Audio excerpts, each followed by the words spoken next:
Katanya pengen cepat masalahnya selesai, baca salawatnya yang banyak dong, yang istiqomah dong.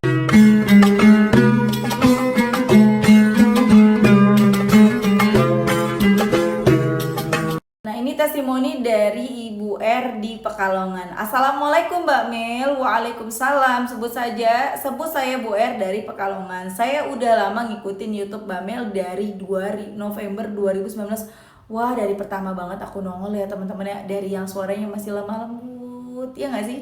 Aku tuh ngeliat aku tuh ngeliat YouTube aku zaman dulu ya, tahun 2019, masih lemah lembut suaranya, kecil banget suaranya, nggak ada potongan-potongan, bener-bener real tuh ya video ya, berisiknya berisik, gangguan anak ya ada gangguan, dan pencahayaannya juga terbatas ya, pokoknya gitu deh ya teman-teman ya. Lanjut ya, sejak itu saya mulai mengenal salawat dan alhamdulillah sedikit demi sedikit saya mengamalkan salawat Jibril. Kadang-kadang juga salawat munjiat, dan kalau pas senggang saya baca waqiah setelah sholat maghrib, tapi kadang-kadang. Walaupun sambil jalan Mbak, baca salawatnya sambil jalan ngantar sekolah, jalan ke pasar. Soalnya saya orang sibuk banget Mbak. Saya seorang ibu kantin di sebuah kantor instansi pemerintah, anak saya 4. Dulu saya punya banyak hutang, ada hutang bank bulanan, kantin yang saya tempatin juga belum lunas. Belum lagi kebutuhan sekolah anak-anak saya Mbak, tapi saya tetap tenang. Mulanya saya hanya mengikuti alur aja, ngamalin sholawat, dan di tahun pertama memang belum kelihatan perubahannya. Tapi di situ saya yakin suatu saat pasti Allah kabulin doa saya, karena di situ saya sadar mungkin saya terlalu banyak dosa dan juga belum pernah istiqomah ngamalin sholawatnya. Meski baca tiap hari, tapi tidak saya target. Sampai saya diejek sama suami, katanya saya bawa tasbih mondar-mandir dibilang pamer. Kata suami, apa nggak bisa ya baca salawat dalam hati tanpa harus pamer? Lagian baca salawat kan seikhlasnya tanpa harus ditarget sekian ribu. Tapi saya tidak pedulikan dan saya pun tidak menjelaskan apa-apa, takutnya malah jadi ribut Mbak. Saya cuma bilang biar tidak lupa baca salawatnya. Di tahun kedua Mbak, keajaiban mulai muncul sampai di tahun ini Mbak. Alhamdulillah ada aja kemudahan yang saya dapat. Pernah nih ya Mbak, saya kepepet banget harus bayar sekolah anak karena mau ambil rapot dan harus melunasi tunggakan SPP. Ini teman-teman, aku nggak nengok ke kamera karena kalau aku udah gini terus gini ya, itu tulisannya langsung buyar gitu loh, aku nggak kelihatan lagi, maaf ya. Lanjut. Saya kepepet banget harus bayar sekolah anak karena mau ambil rapot dan harus melunasi tunggakan SPP. Padahal saya baru aja bayar setoran di bank. Saya bingung Mbak harus gimana. Tapi di situ tidak berhenti bersolawat, walau sambil aktivitas terus saya telepon teman dan menceritakan masalah ini. Teman saya memberikan solusi untuk mengajukan pinjaman di koperasi Mbak. Saking pusingnya aku mau diajak temanku ke kantor KSP. Persyaratan udah lengkap, saya bawa jaminan BPKB motor. Setelah diproses petugasnya minta tanda tangan dan di situ harus ada tanda tangan suami. Tapi saya kan mau pinjam di situ tanpa suami tahu. Akhirnya saya tidak di ACC karena tidak ada tanda tangan suami. Terus teman saya mengajak ke kantor KSP yang lain, berkas persyaratannya dimasukkan lagi, tapi katanya di kantor tersebut sedang tidak punya kas, jadi nggak bisa Mbak. Akhirnya kami pulang, semalaman saya bingung Mbak, saya tidak cerita ke suami karena takutnya ribut, nanti malah bicaranya ngaco. Ya Mbak, ya emang sih Mbak, untuk urusan keuangan semua saya yang urus. Suami nggak tahu manajemen keluarga, pokoknya dia dapat gajian ya udah dikasih ke saya semua. Tapi yang namanya urusan ibu-ibu Mbak Mel tahu sendirilah ya, sampai pagi harinya saya datang ke sekolah anak saya untuk ambil rapot. Alhamdulillah banget wali kelasnya tidak tanya macam-macam, cuman bilang, ibu ini anak ibu ada tunggakan, monggo kalau ada uang segera ke administrasi, tapi kalau belum ada lain kali bisa dicicil Bu. Saya sampai bengong loh Mbak, biasanya kalau administrasi belum lunas kan belum bisa ambil rapot. Nah kali ini kok nggak apa-apa ya. Di situ saya sadar Mbak tentang keajaiban sholawat. Saya diselamatkan dari riba, masya Allah.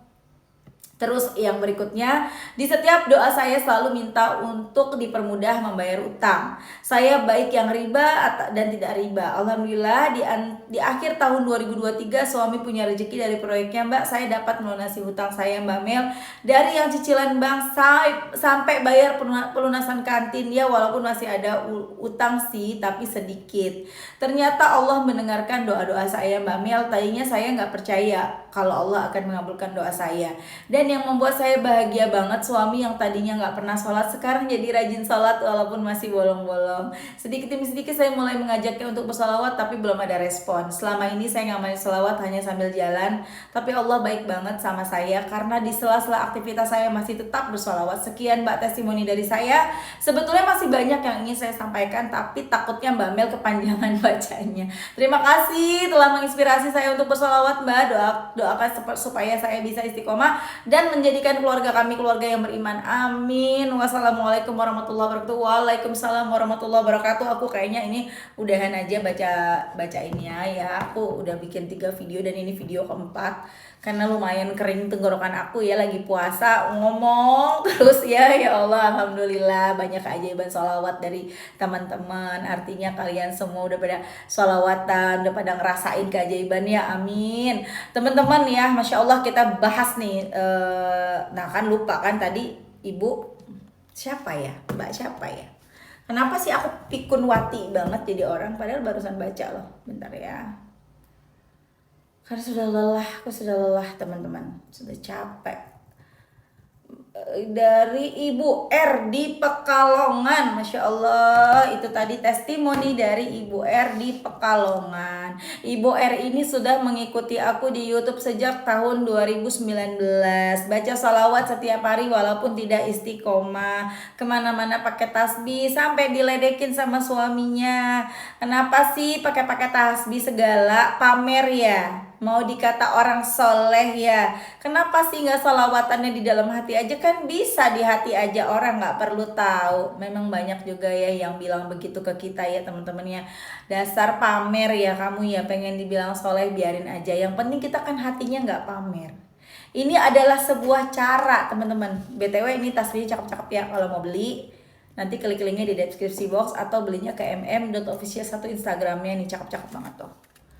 Tuh, aku lagi pakai ini yang kayak gini-gini lagi nih ya. Aku lagi senang lagi yang gini. Yang kayak gini murah nih, cuman sekitar 30 ribuan aja. Cakep nih teman-teman tuh, ya kan? Kalau ini yang ada LED-nya, ya ini juga cakep. Ada bisa dikasih nama juga tuh kalau aku deketin ya. Jadi ini tuh cuman cara teman-teman, ya. Cara supaya kita tuh bisa istiqomah. Karena kalau nggak pakai tasbih, susah istiqomahnya. Bener gak sih? Kalau aku sih gitu. Kalau teman-teman gimana? Kalau aku nggak pakai tasbih, ya karena kita sibuk ya, apalagi emak-emak ya, ada aja ngurusin ini, ngurusin itu, ngurusin anak, ngurusin makan, ke pasar segala macam, lupa. Tapi ketika aku pakai tasbih, mau nggak mau di tangan kan ada tasbih dan kita punya target sholawat ya. Target juga tidak ada perintah mentarget, perintah pakai tasbih nggak ada teman-teman. Ini cuma cara supaya kita bisa istiqomah. Dengan target itu juga bikin kita jadi istiqomah karena aku target hari ini 500 munjat, akhirnya kita kejar ke 500 munjat walaupun kadang-kadang nggak sampai. Kalau nggak sampai nggak usah sedih, nggak usah jadi galau ya.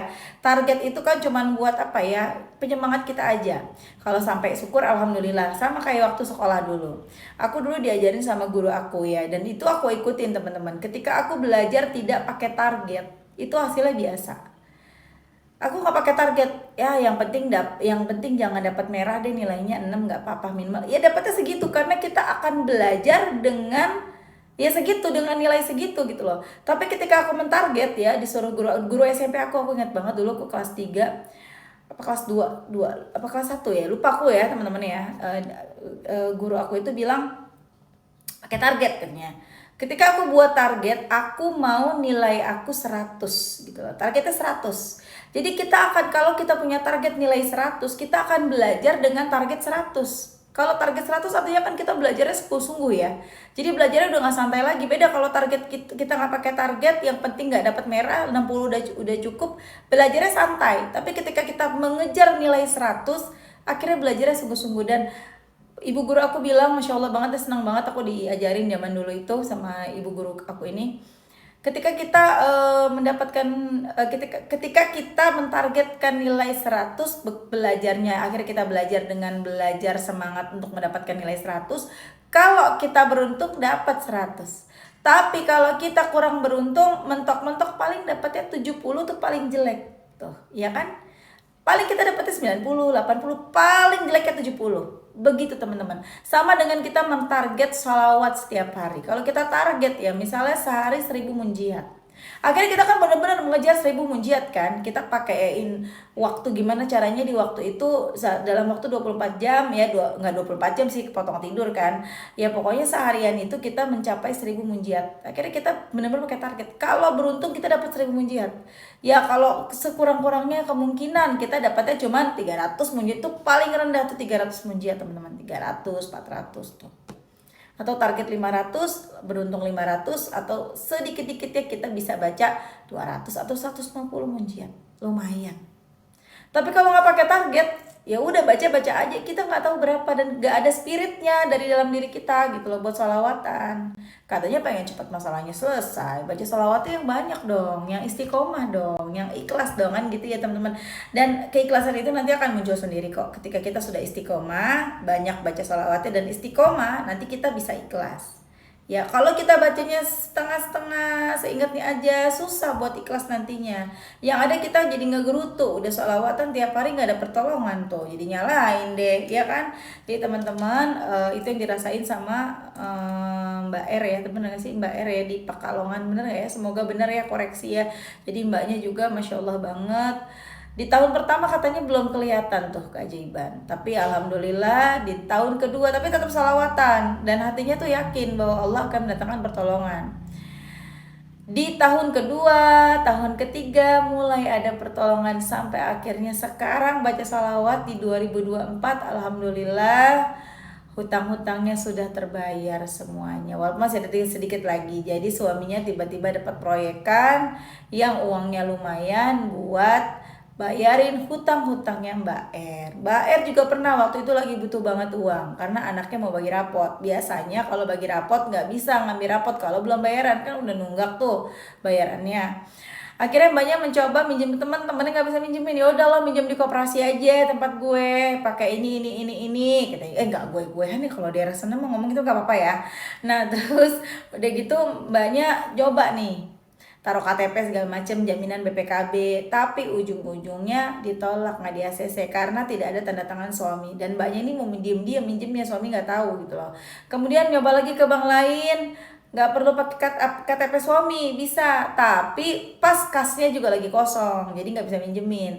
Jadi disitulah akhirnya digagalkan sama Allah buat pinjam duit buat riba, digagalin sama Allah buat ngeriba tuh.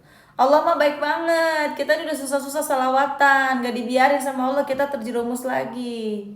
Ya kan teman-teman, akhirnya mbaknya alhamdulillah pas akhirnya udah deh bagi rapot aja deh coba gitu. Pas oh ya mbaknya punya kantin ya teman-teman ya, jadi punya utang sewa kantin juga tuh, jadi banyak utangnya. Nah mbaknya ini ke ngambil rapot, ternyata rapotnya dikasih, malah kategorinya bu anaknya ada tunggakan ya, kalau ada dibayar, kalau nggak ada bisa dicicil. Tuh Masya Allah, sampai terbengong-bengong tuh Mbak R tuh. Ya, Masya Allah banget teman-teman, dahsyat banget. Akhirnya semuanya beres dengan sholawat. Dan alhamdulillahnya lagi dengan banyak istiqomah baca sholawat, itu suaminya Mbak R ini alhamdulillah sekarang jadi mulai sholat walaupun bolong-bolong. Teman-teman, kalau teman-teman punya suami, suaminya sholatnya bolong-bolong, udah rajin sholawat, doain, ntar sholatnya gak bolong-bolong lagi. Banyak juga pengen banget suaminya ini jadi sholawatan, cuman masih belum ada respon katanya. Teman-teman doain aja. Kalau disuruh mah susah, nanti jadi ribut. Doain aja nanti sholawatan tuh dia. Tahu kan ceritanya kan ya? Zaman dulu juga suami aku sholawatnya cuma satu. Setiap habis sholat istiqomah, istiqomah banget suami aku mah. Istiqomah satu sholawat tiap habis sholat. Kemudian ningkat tuh, berganti tahun ningkat jadi 3 setiap habis sholat. Dan belum percaya banget juga sama keajaiban sholawat. Pernah ngerasain gitu ya, the power of sholawat. Udah pernah aku ceritain, gak aku ceritain lagi kali ya.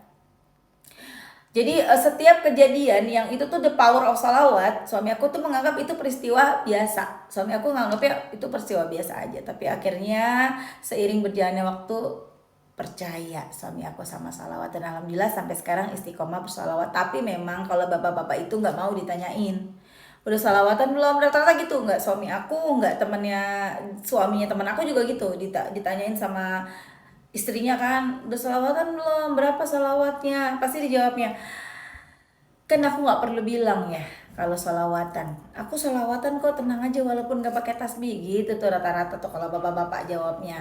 Pokoknya teman-teman udah salawatan aja, udah salawatin aja, setiap masalah disalawatin aja ya.